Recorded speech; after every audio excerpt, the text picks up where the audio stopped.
Assalamualaikum dan salam sejahtera semuanya. Tujuan kali ini kami ke pembentang adalah untuk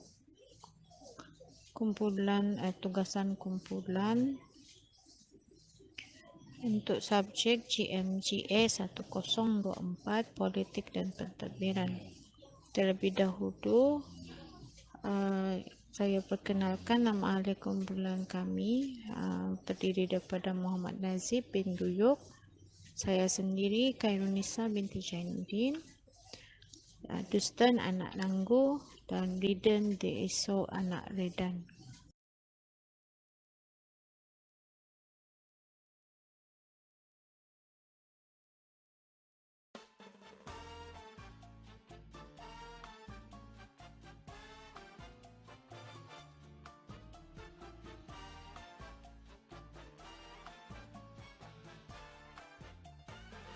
When marimba rhythms start to play, dance with me, make me sway. Like a lazy ocean hugs the shore, hold me close, sway me more. Like a flower bending in the breeze, bend with me, sway with ease. When you dance you have a way with me, stay with me, sway with me. Other dancers may be on the floor, dear, but my eyes will see only you. Only you have that magic technique. When we sway, I go weak. I hear the sound of violins long before it begins. Make me thrill as only you know how. Sway me smooth, sway me now.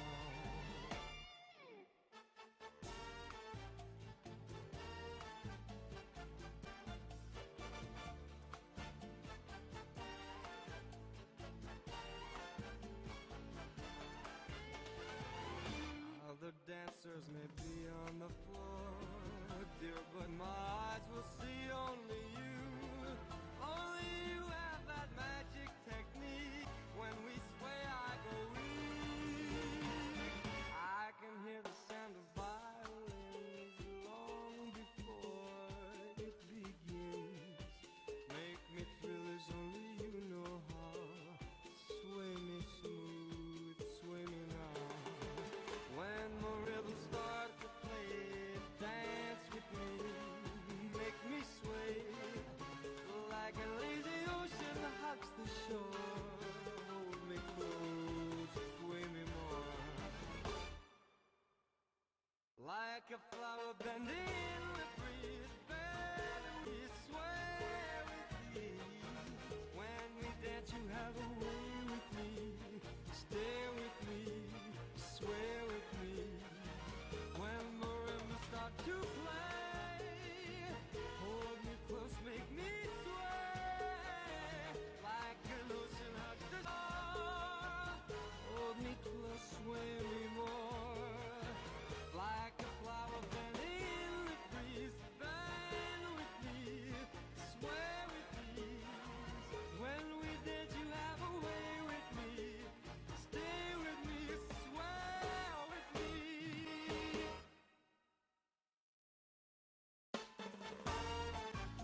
Tajuk tugasan yang kami diberikan adalah Kemelut Politik di Malaysia, apa kesudahannya? Baiklah, politik di Malaysia. Perkataan politik berasal daripada kamus Yunani polis yang bermaksud bandar-bandar. Seperti mana yang kita semua maklum, politik Malaysia adalah berdasarkan politik demokrasi. Setiap negara di seluruh dunia sekiranya mempunyai politik yang stabil akan memberi kesan yang positif terhadap negara. Seterusnya, sistem pentadbiran Malaysia. Yang hierarki pertama yang di Pertuan Agong. Yang di Pertuan Agong mengetuai 3 badan kerajaan iaitu Badan Perundangan, Legislatif, Pemerintah, Eksekutif dan Kehakiman Judisiari. Di bawah Eksekutif merupakan Perdana Menteri, Jemaah Menteri, Kabinet, Kementerian dan Jabatan.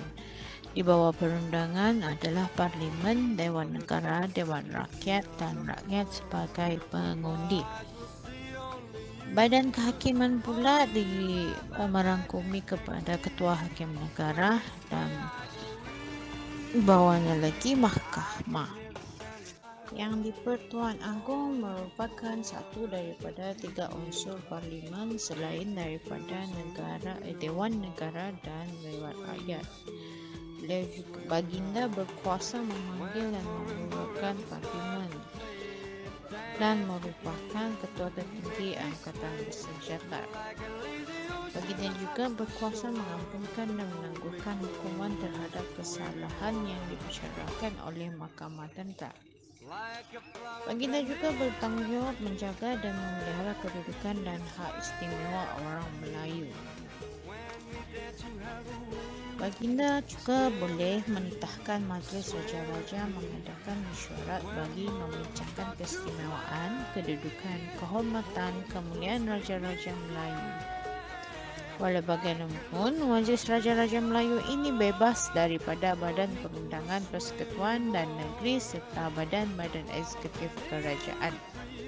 Yang di Pertuan Agong juga mempunyai kuasa budi bicara melantik Perdana Menteri, melantik dan melucut jawatan Jemaah Menteri dan timbalan Perdana Menteri setelah mendapat nasihat daripada Perdana Menteri.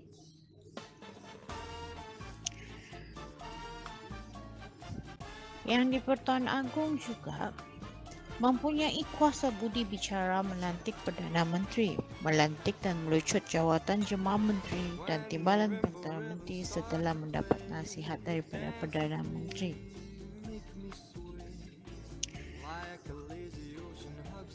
Terusnya Badan Perundangan, Legislatif. Perundangan merujuk kepada undang-undang yang digubal oleh Badan Perundangan yang bertanggungjawabkan oleh perlembagaan. Fungsi Badan Perundangan ialah menggubal undang-undang bagi menjamin keadilan dan kesejahteraan rakyat. Parlimen ialah badan perundangan yang bertanggungjawab menggubal undang-undang di negara kita. Parlimen terdiri daripada Yang di-Pertuan Agong, Dewan Negara dan Dewan Rakyat. Kemudian Badan Kehakiman Judisiari. Badan ini mempunyai kuasa mendengar serta menentukan perkara sivil berkaitan saman, biasanya memerlukan affidavit, dan mendengar perkara jenayah melibatkan kanun keseksaan, berkuasa mentafsir perlembagaan persekutuan dan perlembagaan negeri. Sistem mahkamah diwujudkan oleh Perlembagaan Malaysia untuk melaksanakan tugas-tugas kehakiman. Slide seterusnya berkenaan pencapaian kemerdekaan negara Malaysia. Kemerdekaan Malaysia telah mencapai kemerdekaan pada tahun 1957 dan kemerdekaan ini menggabungkan dengan negeri Sabah, Sarawak dan Singapura pada tahun 1963 dan membentuk Persekutuan Malaysia. Walau bagaimanapun, negeri Singapura keluar dari Malaysia pada tahun 1965. Setelah negara Malaysia mencapai kemerdekaan, terdapat berbagai parti politik yang muncul. Parti politik ialah sekumpulan orang yang mempunyai ideologi untuk mencapai matlamat bersama. Mereka ini berjuang untuk mendapatkan kuasa. Ahlinya membayar yuran keahlian dan selalunya memberi kesetiaan dan komitmen terhadap parti. Sikap perkauman juga menjadi asas pembentukan dan penyatuan ahli parti, contohnya UMNO, MCA dan MIC. Parti ini ditubuhkan dengan matlamat untuk menyatukan dan memelihara kepentingan kaum masing-masing. Secara keseluruhannya, slide dari slide kedua dan keenam merupakan pengenalan kepada sistem pentadbiran negara Malaysia. Sekian dari saya. Seterusnya saya akan membentang seterusnya. Okay, Assalamualaikum warahmatullahi wabarakatuh dan salam sejahtera. Saya Muhammad Nazib bin Duyuk. Nombor metrik 258125. Okay, subjek yang akan dibentangkan adalah mengenai politik dan pentadbiran GMGA 1024. Okay, slide ini adalah menceritakan mengenai kemelut politik di Malaysia. Saya akan menerangkan slide yang ke-6 di mana pembinaan negara bangsa. Malaysia seperti yang kita kenali adalah sebuah negara yang mempunyai multi etnik, iaitu pelbagai kaum dan berbilang bangsa. Kemunculan pelbagai parti politik membawa kepada pelbagai krisis cabaran utama.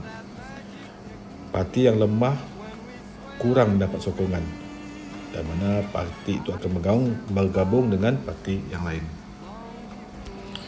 Kewujudan Perlembagaan Malaysia adalah untuk memastikan dan memberikan kefahaman asas mengenai etnik dan kerajaan dan menjadi panduan kepada semua rakyat Malaysia mengenai penentuan cara pemerintahan sesebuah negara, penetapan hak individu, warga negara serta batasannya, dan juga jaminan terhadap kebebasan. Okey, seperti yang kita tahu semua, pada tahun 2019 satu wabak telah menular di seluruh dunia, yang mana wabak itu pada mulanya dikenali dengan pandemik 19 dan telah diubah kepada COVID-19.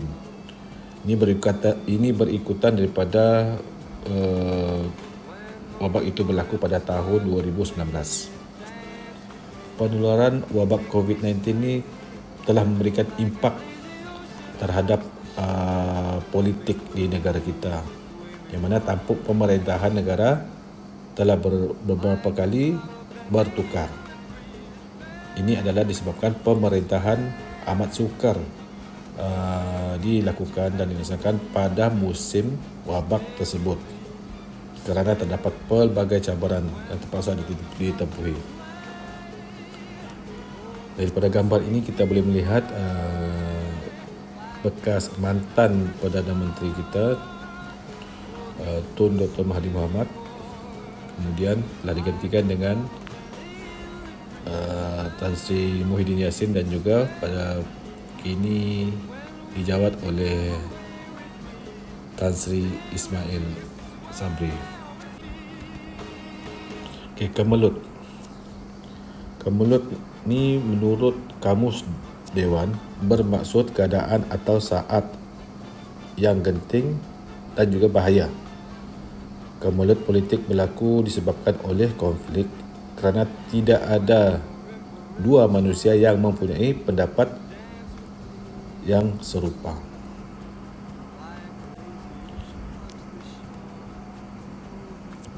Perebutan kuasa politik masih berlaku walaupun negara sedang dilanda wabak berbahaya, yang mana wabak ini boleh membawa maut dan ada yang telah menyebabkan maut kerana mempunyai kadar kejangkitan yang cukup tinggi.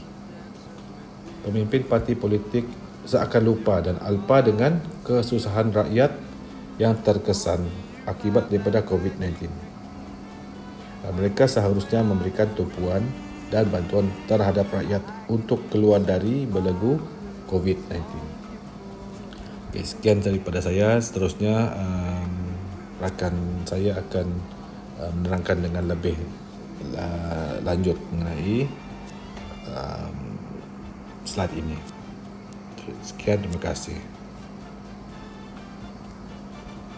Petang dan salam sejahtera saya ucapkan kepada madam dan rakan-rakan sekalian. Nama saya Dunstan Ananggu, nombor metrik 249967. Pada hari ini saya akan membentangkan berkenaan dengan isu kemelut politik di Malaysia. Isu kemelut politik Malaysia terjadi semasa pandemik COVID-19. Pandemik COVID-19 ini telah memberi kesan yang sangat buruk kepada sistem pentadbiran negara kita di Malaysia ini. Berikutan daripada kemelut politik dan pandemik COVID-19 ini, sistem sosioekonomi negara Malaysia menjadi semakin lemah akibat daripada pertelagahan antara parti politik dalam Malaysia dan pemimpin parti politik yang rakus berebut kuasa. Pertelagahan politik ini menjadikan sistem pentadbiran negara menjadi tidak terurus dan secara tidak langsung sistem demokrasi yang diamalkan di Malaysia dilihat menjadi semakin lemah disebabkan oleh pertelagahan kumpulan dalam parti yang mempunyai pandangan yang berbeza. Akibat itu, berbagai isu telah terjadi berikutan daripada kemelut politik di Malaysia ini. Yang pertama, seperti yang kita lihat pada masa sekarang, Perintah Kawalan Pergerakan ke atas semua penduduk Malaysia menjadikan sistem ekonomi negara tidak dapat dijalankan dan hanya sektor tertentu yang dapat dijalankan. Ramai sektor perniagaan paksa tutup dan menjadikan peningkatan dalam pengangguran kalangan rakyat Malaysia semakin meningkat. Akibat itu, pembuangan kerja telah terjadi. Kemelut politik yang berterusan menjadikan isu ini secara tidak langsung dihadapi oleh rakyat Malaysia. Pihak kerajaan seharusnya mengambil langkah yang drastik untuk memikir dasar yang lebih baik untuk menyelamat rakyat Malaysia daripada kehilangan punca pendapatan semasa pandemik COVID-19 ini. Tanpa riba urus pihak kerajaan ke atas isu ini akan menjadi ramai rakyat Malaysia stres memikir masa depan mereka dan apa akan jadi dengan pentadbiran kerajaan di masa akan datang jika kemelut politik ini tiada penghujungnya. Saya percaya kehilangan punca pendapatan menjadikan kes jenayah meningkat di dalam kalangan rakyat Malaysia, terutamanya kes curi. Jenayah ini menjadi bukanlah kehendak tetapi untuk tujuan mereka meneruskan kelangsungan hidup mereka. Oleh itu, kemelut politik ini dilihat perlulah dihentikan serta-merta untuk mentadbir negara agar kesejahteraan rakyat dapat diberi jaminan hidup yang lebih baik. Di samping itu, isu kemelut politik Malaysia juga ini menyebabkan proklamasi darurat 2011 ini dikuatkuasakan. Ia adalah bertujuan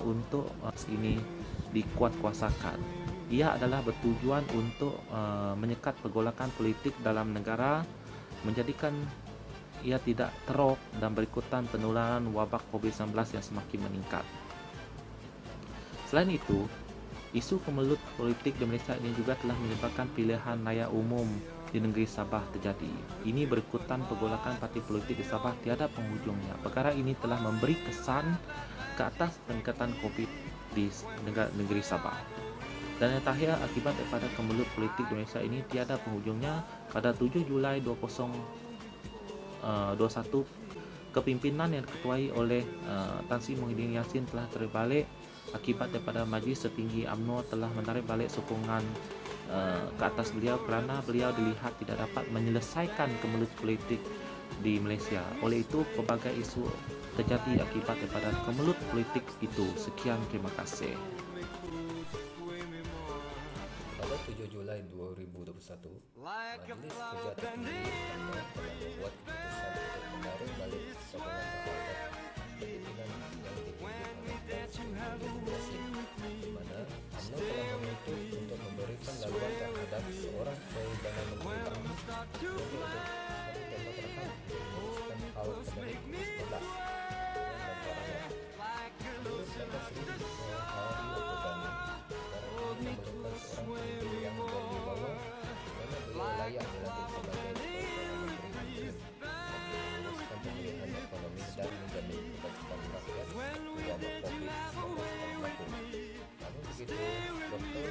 Muhammad Fatih Yusof dari Universiti Teknologi Malaysia berkata keputusan tersebut tidak wajar kerana Perdana Menteri interim mempunyai hak menurut Nur Asha 2021.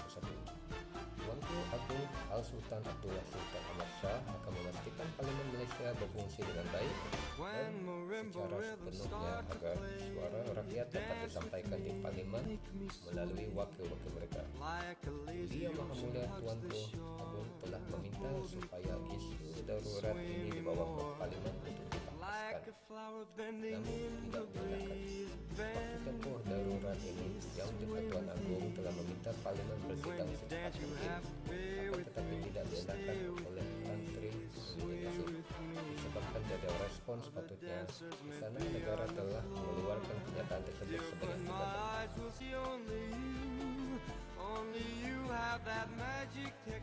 Pada 16 Agustus 2021, Tan Sri Muhyiddin pun telah meletakkan jabatannya sebagai Perdana Menteri pada 20 Agustus.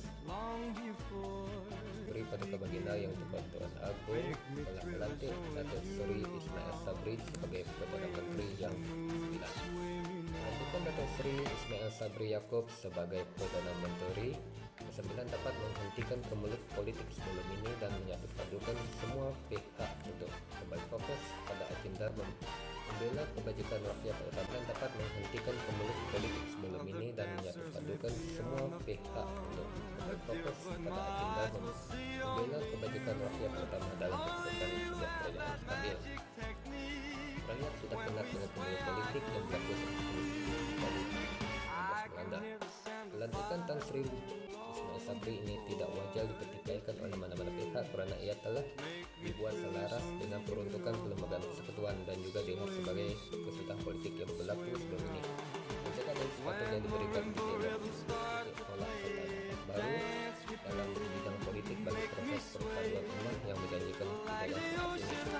Rakyat berharap agar pemimpin politik boleh berdamai selepas ini dan hanya memberikan fokus sepenuhnya untuk menyelesaikan krisis kesehatan.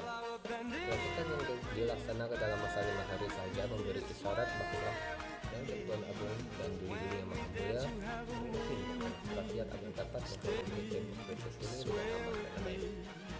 Tidak senang menggalas tugas sebagai Perdana Menteri Indonesia pertama sekali sudah berlaku berbagai jenis masalah sebelum ini. Masalah sudah pasti akan timbul karena tidak terdapat dua manusia yang mempunyai pemikiran yang serupa. Baru saja mengambil jabatan Perdana Menteri, beliau telah diserang dengan isu bahwa beliau bilang jadi Perdana Menteri paling singkat dan merayu supaya orang ramai tidak menarik beliau. Hal ini adalah tidak benar sama sekali dan telah bertekad bahwa misalnya beliau tidak pernah merayu mana-mana partai politik untuk mengekalkan sokongan terhadapnya sebagai Perdana Menteri. Kemelut politik ini bukan sahaja memberikan kesan terhadap ketatiran negara, malah terdapat ekonomi dan juga rakyat. Kemelut politik berlaku menandakan bahawa politik tidak stabil. Marimba rhythm start to play, dance with me.